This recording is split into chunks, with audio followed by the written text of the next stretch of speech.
Deus amou tanto o mundo que deu o seu Filho unigênito para que não morra todo o que nele crê, mas tenha a vida eterna. De fato, Deus não enviou o seu Filho ao mundo para condenar o mundo, mas para que o mundo seja salvo por ele. Quem nele crê não é condenado, mas quem não crê já está condenado, porque não acreditou no nome do Filho unigênito. Ora, o julgamento é este: a luz veio ao mundo, mas os homens preferiram as trevas do que a luz, porque suas ações eram más. Quem pratica o mal odeia a luz e não se aproxima da luz, para que suas ações não sejam denunciadas. Mas quem age conforme a verdade aproxima-se da luz, para que se manifeste que suas ações são realizadas em Deus. Palavra da salvação. Glória a vós, Senhor.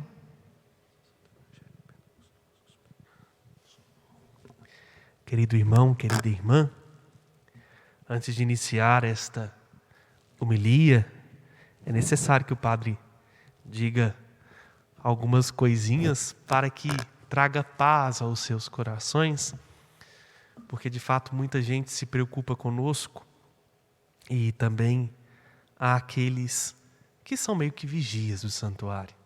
O padre não está com Covid-19, o espirro que o padre deu agora há pouco ali é por causa que o padre sofre de rinite alérgica.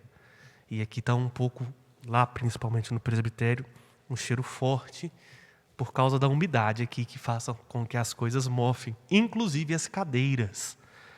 Por isso nós estamos voltando com as cadeiras para o local original delas para não estragá-las, porque elas também são tombadas pelo patrimônio histórico e a gente não pode deixar que se perca um bem tombado, porque senão isso é um prejuízo, não somente do ponto de vista financeiro, mas também do ponto de vista histórico.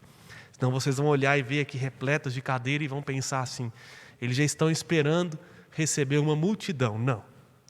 Enquanto as nossas normas estaduais, municipais, não favorecerem a reabertura gradual, ainda que com o número de pessoas, o santuário não vai abrir, mas é necessário que se coloque essas cadeiras no devido lugar para que elas não se percam. E o padre também está um pouquinho japonesinho hoje, com o olho fechado, é porque fiz exame de vista agora há pouco, né?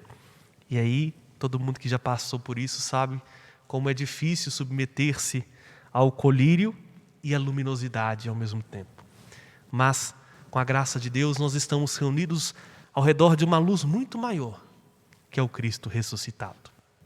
Muito bem, esclarecido estas dúvidas que pode gerar maus entendidos e até mesmo roubar a paz em muitos corações que nos acompanham pela TV Horizonte e também pelas redes sociais, vamos ao que interessa. A experiência com o ressuscitado. E essa experiência com o ressuscitado no dia de hoje, ela não tem barreira, nem limite, nem tempo, nem lugar. Vocês devem até se perguntarem assim, todo o evangelho começa com uma expressão típica. Como é que o evangelho começa? Sempre o padre diz a mesma frasezinha, né? Naquele tempo, para nos rememorar que aconteceu num passado histórico, num tempo real e concreto. Mas o evangelho de hoje, vamos dizer assim, começa começando, né? Nós poderíamos até contextualizar o evangelho colocando uma introdução solene, dizendo assim, naquele tempo disse Jesus a Nicodemos. Mas não. A liturgia, até nisso, ela tem o seu sentido. O omitir-se aqui, naquele tempo, é para que eu e você entendamos que o que foi narrado aqui não é algo que está colocado lá num passado distante, longínquo, inalcançável. É algo que é concreto, é algo que é atual, é presente, no duplo sentido da palavra presente. No primeiro sentido, no sentido de tempo, acontece no agora, mas no sentido também de que é um dom, é uma dádiva que recebemos. E o que é isso que nós recebemos no presente? O que é isso que recebemos hoje de presente? Um atestado de amor. Um atestado do quão Deus se importa comigo e com você. Veja, o Evangelho começa dizendo justamente isso. Deus amou tanto o mundo que deu o seu próprio Filho para que não morra todo aquele que nele crê. Já disse isso na Quaresma, quando este Evangelho apareceu neste ano pela primeira vez, que se perdêssemos todas as Bíblias do mundo, se perdêssemos todas as citações que tem da Sagrada Escritura ou do próprio Evangelho, mas se salvássemos o versículo 16 deste Evangelho de hoje, nós teríamos salvo o que é o Evangelho. O Evangelho é palavra de salvação. O Evangelho é que a gente entenda isso. Deus amou tanto o mundo. E amar aqui no português não teve outro jeito de traduzir esta palavra. Porque está no pretérito, sim, na tradução para a nossa língua portuguesa, porque nós não conseguimos traduzir no tempo verbal com o qual foi escrito. A gente faz uma aproximação. O tempo verbal que foi escrito essa palavra, esta frase, não é porque o padre quer dar aula de Bíblia aqui também, não é por isso, é para que você entenda a profundidade disso. Foi escritos, eu devia ter conferido antes, mas se algum exegeta tiver aí, pode depois corrigir se o padre errou, porque está indo de cabeça aqui. Foi escrito no auristo. E o que é o auristo? É uma ação que começa no passado, mas continua. Não tem fim. A gente não tem esse equivalente na língua portuguesa. A gente não tem uma conjugação verbal que fala isso. Eu poderia dizer, alguém poderia comentar assim, no auristo, que o padre está pregando. Traduz um pouco o sentido, porque a pregação começou num passado temporal, mas continua, está indo aí, não acabou. O amor aqui de Deus não é um amor que começou, teve o seu ápice e findou. Não. Deus teve o seu início de amor na criação do mundo. E esse amor de Deus é um amor que continua até o tempo presente, que se estende, e que a prova, a dimensão desse amor de Deus é o seu Filho único. E quantas vezes a gente coloca em xeque justamente a profundidade desse amor. Às vezes porque nós queremos medir Deus por aquilo que acontece conosco mesmo. Às vezes porque nós achamos que por ser amor, nós estamos isentos de receber provações, tentações, dificuldades, como que Deus, no seu infinito amor, e fosse nos blindar de tudo isso. E aí, quando o sofrimento bate à porta, muita gente se esquece de que Deus não deixou de amar, de que Deus continua amando, e não com um amor menos intenso, e não com um amor menor, mas com um amor sempre redobrado. A gente se esquece com muita facilidade de que nosso Senhor Jesus Cristo, Filho unigênito de Deus, Deus de Deus, luz da luz, Deus verdadeiro de Deus verdadeiro, é atestado escancarado, certificado concreto, carta promissória para que eu e você não duvidemos. O amor de Deus por mim e por você é um amor insistente. É um amor que não se esquece de nós. Por isso que o salmista grita em louvor. Este infeliz clamou pelo Senhor e foi ouvido. Este infeliz gritou a Deus e foi ouvido. Por que, meu amado irmão, o amor de Deus por nós não desiste. Ainda que nós estejamos no infortúnio do pecado. Como nós ouvimos na primeira leitura dos Atos dos Apóstolos, os apóstolos tinham sido aprisionados, trancafiados numa prisão mesmo. E estavam até, vamos dizer assim, um tanto quanto conformados, porque eles sabiam que estavam transgredindo uma lei humana. Mas o amor insistente de Deus envia-lhes um anjo que os liberta da cadeia e dá-lhes uma ordem. Vão e continuam pregando para todas as nações. Vão e continuam anunciando para todo mundo esta prova de amor de Deus. A prova de que Ele vive e está no meio de nós. Vejam, pode parecer simplesmente uma continuidade sem sentido, ou uma continuidade num sentido meramente lógico da leitura do capítulo 3 do Evangelho de hoje.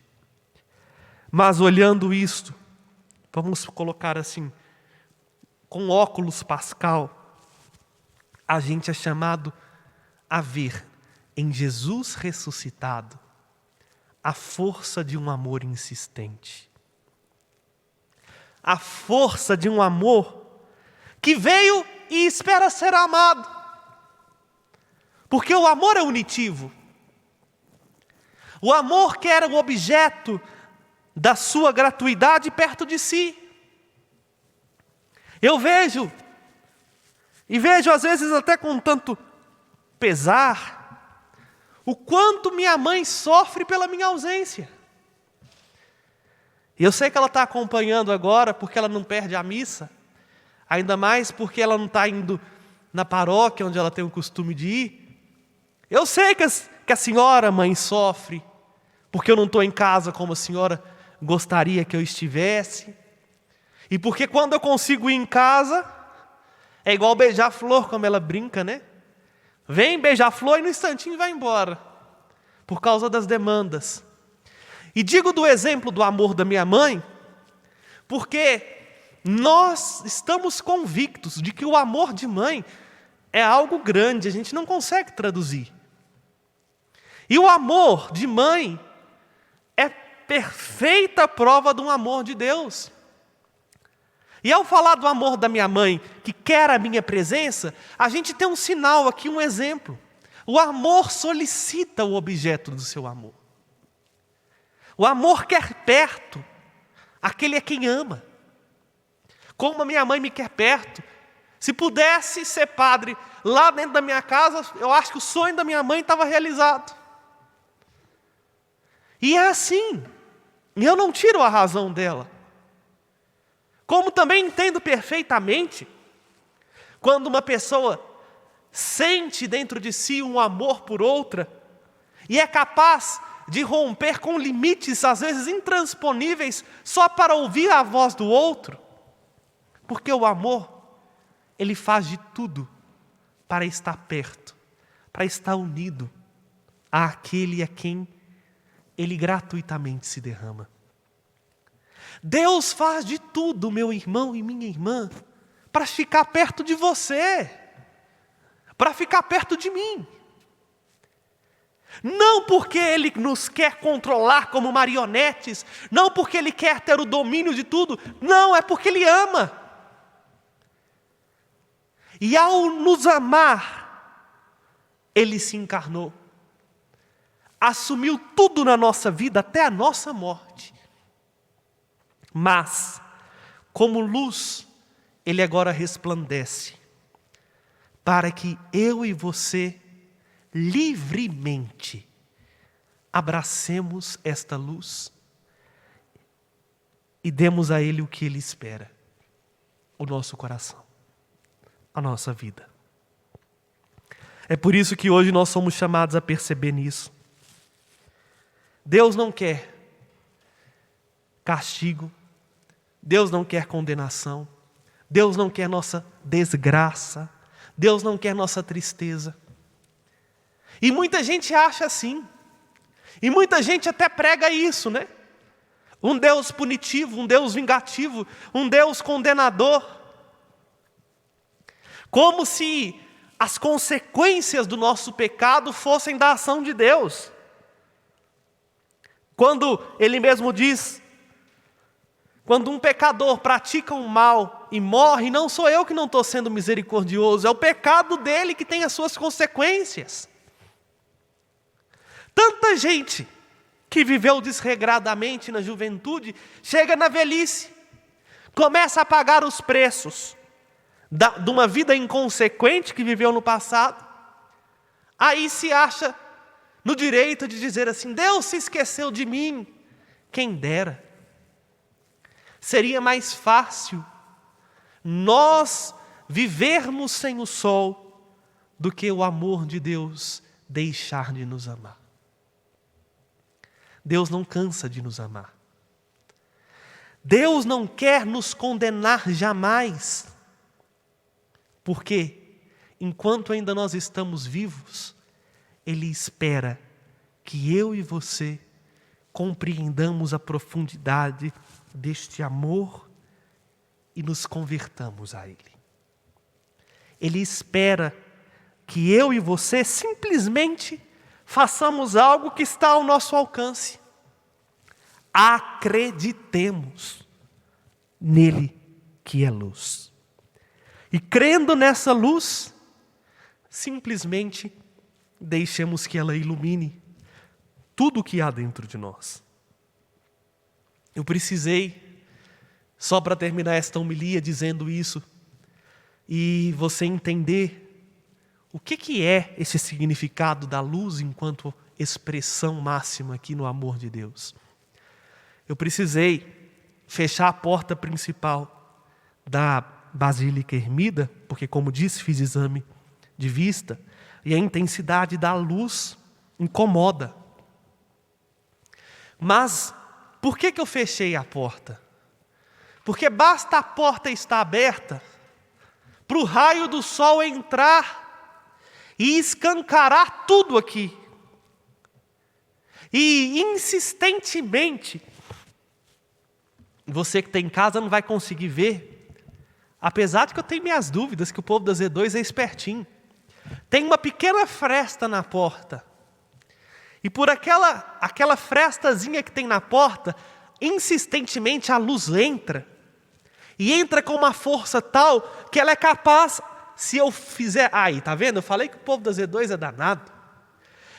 Se eu focar ali embaixo, incomoda, porque ela tem a mesma força do que a porta aberta. Digo isso, meu irmão, porque quando a gente precisa enxergar no escuro, a gente não precisa fazer muita força. Basta apertar um botãozinho lá na parede que a luz acende, tudo conforme aparece. Na nossa vida, para a gente experimentar a profundidade do amor de Deus, a gente não precisa de muita coisa, não. Basta uma frestazinha.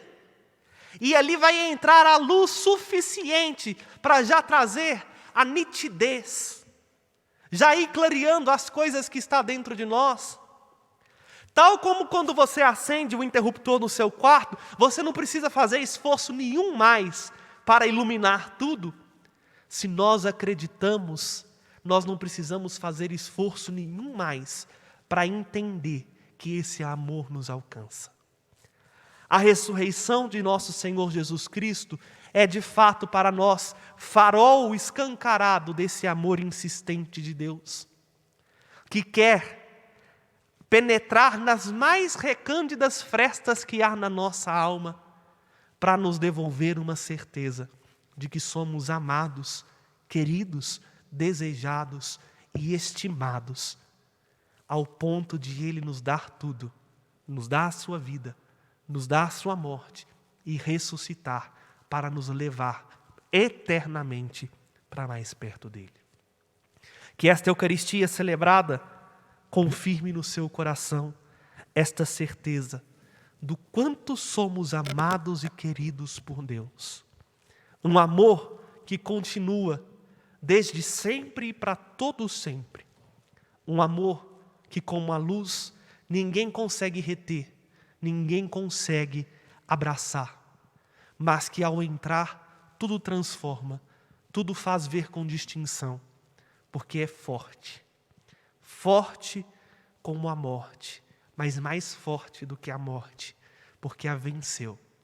E a venceu para que eu e você possamos estar unidos com Ele num laço eterno por toda a eternidade no céu. Abra-se. Só é pedido isso. Abra-se a este amor e deixa que a força desta graça transforme tudo que há dentro de você. Louvado seja nosso Senhor Jesus Cristo. Para sempre seja louvado. E por